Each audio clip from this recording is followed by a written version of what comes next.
Hello, Space Watchers. This is Kelly Soverns for SpaceWatch.Global. I'm here in Vienna at the Dark and Quiet Skies workshop sponsored by UNOOSA and the SKA Observatory.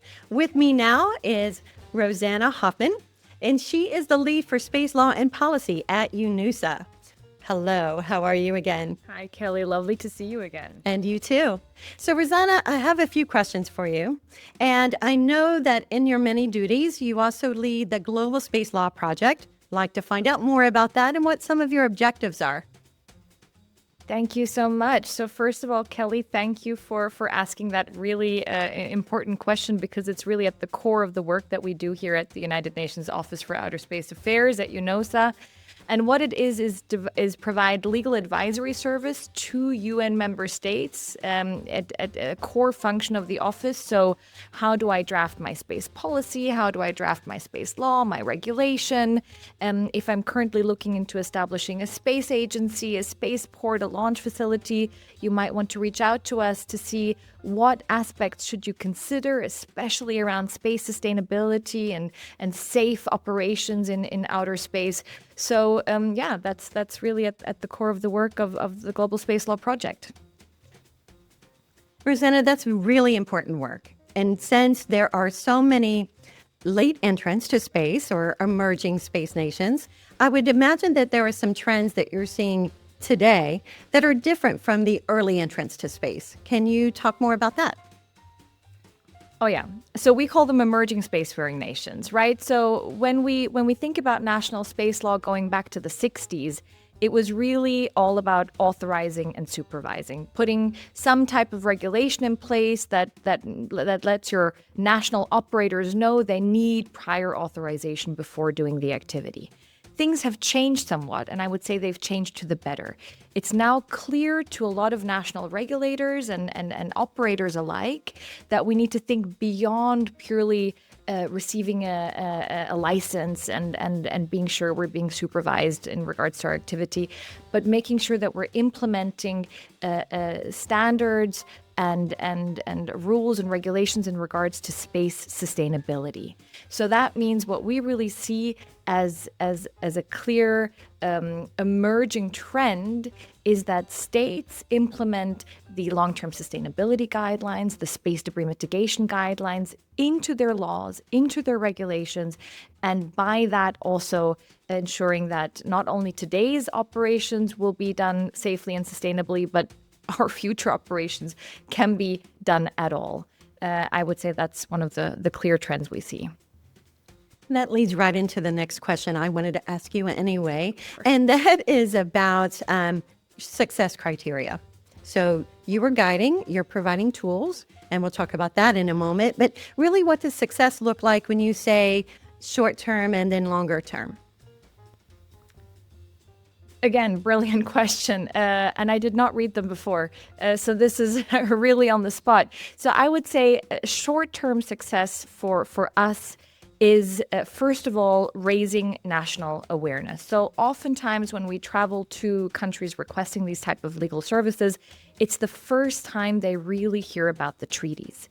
They hear about the obligations contained in the treaties, but also the benefits, the rights that they, as a ratifying party to the treaty, actually have. So I would say first tick of the box is, okay, awareness is raised. Government officials, industry representatives, academia have heard, oh, wait, there are these treaties that we've ratified.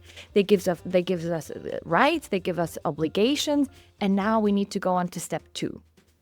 Step two being drafting our policy, our strategy to enable our space programs, to enable whatever it is we want to enable. Is it investment? Is it building up academia and education and building up our STEM possibilities for our young? What is it really we want to do? Well, we do that through having a policy or a strategy in place. And then step three is really getting into the legal aspects, drafting a national law, drafting a regulation, and then implementing these. Once we see that these are being implemented, that means operators are being licensed through these regulation that's a fantastic success story. But it doesn't need to be that. It can really be, as I said, step one, understanding the obligations, even treaty ratification, going a step further back even.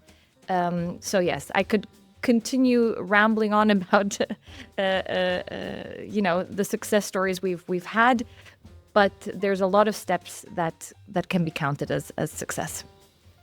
I think it's showing. I even heard Chile say today that they are in full alignment with the treaties and with all UN guidelines. So it's obviously working, and they're making major inroads to contributing to space thought leadership. So thank you for that work. In order to implement, though, I know UNOOSA also has some tools, the Astro tool, some e-learning databases. Anything else that helps them implement? Yes, I would say, in fact, at this point, we've got 3 tools. And you've mentioned 2, and I'm really thankful for you mentioning those. The e-learning is something that we continue developing. We've got 4 e-learning modules on space law. You can do them in English, in French, in Spanish. They're openly accessible to all. You get a certificate at the end. That's always important. And we've expanded it. We have an e-learning course now on the LTS guidelines, on space economy. But a really important tool, especially if you're a government official or an advisor to a government in currently working on drafting your law or your policy, is the Astro database, because it's a collection of all laws and policies that we've hunted down and had states share with us and translated into English and categorized. So you will want to base your draft on other practices by states, maybe in a similar situation as your own. And then thirdly, I said we've got 3, but the third is really new. We're working on a toolkit for space law. And we've already done chapter 1 of that toolkit. It's the registration practice toolkit. So this is really a step-by-step for states on how do I establish a national registry? How do I register my space object with the UN? What do I do in case of transfer of ownership or decay, meaning end of life?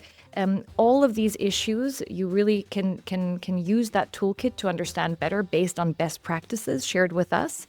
And we hope to be able to continue that chapter with subsequent chapters about the other key elements of a national space law.